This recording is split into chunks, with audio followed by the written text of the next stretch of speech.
Səssizliyə qərq olmuş salonlar, min illərin bilik yükünü daşıyan kitab rəfləri. Bura, Azərbaycan Milli Elmlər Akademiyasının mərkəzi elmi kitabxanasıdır. Mərkəzi elmi kitabxana ilk dəfə olaraq biblioqrafik büro kimi fəaliyyətə başlayıb.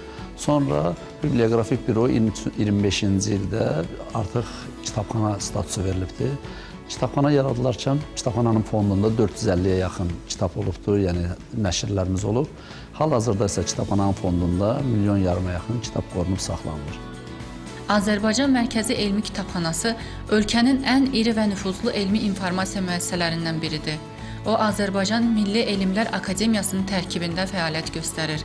Elmi araşdırmalar üçün zəngin informasiya bazasıdır.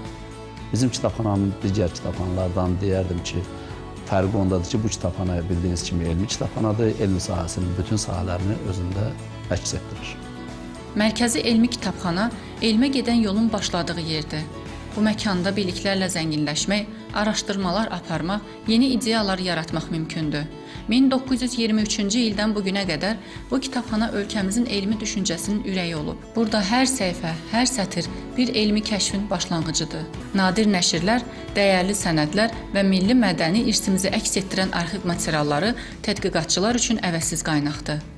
Mərkəzi elmi kitabxanada müxtəlif fondlar fəaliyyət göstərir. Onlardan biri də hazırda dayandığımız Qarabağ Qəhrəmanları fondudur və digər fondlarımız Azərbaycan dilində ədəbiyyat fondu, beynəlxalq xarici dillərdə ədəbiyyat fondu, dissertasiya və avtoqratlar fondu, Ulu Öndərin adını daşıyan Heydər Əliyev Azərbaycan Dövlətçilik şöbəsi, o da fond kimi fəaliyyət göstərir. Dayandığımız bu fondda isə şəhidlərimizə aid müxtəlif kitablar, onların həyat fəaliyyətinə həsr olunmuş məqalələr toplanıb saxlanır. Onlarla yanaşı, həm də bu fondda Müzəffər Ali Baş Komandanın həsr olunmuş müxtəlif kitablar burada qorunub saxlanılır. Zaman dəyişsə də kitabxana yenilənərək dövrə uyğunlaşır. Elektron kataloqlar, rəqəmsal arxivlər və onlayn xidmətlər müasir istifadəçilərin ixtiyarındadır. Bu divarlar arasında təkcə oxunmur, burada düşünülür, tədqiq olunur və yaradılır. Gənc alimlər, araşdırmacılar və tələbələr burada öz elmi yollarına başlayırlar. Mərkəzi Elmi Kitabxana bilik axtaran hər kəs üçün açıqdır. Çünki bura təkcə kitabların deyil, həm də ideyaların yaşadığı yerdir.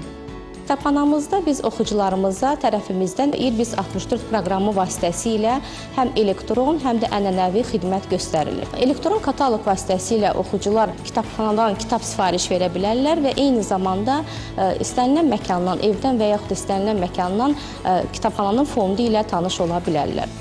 Azərbaycanın elmi düşüncəsinin beşiyi olan bu məkan, keçmişin dəyərlərini qoruyaraq gələcəyə doğru inamla addımlayır. Mədinə Cəlal, Əli Abbaslı, Səhər Çağı.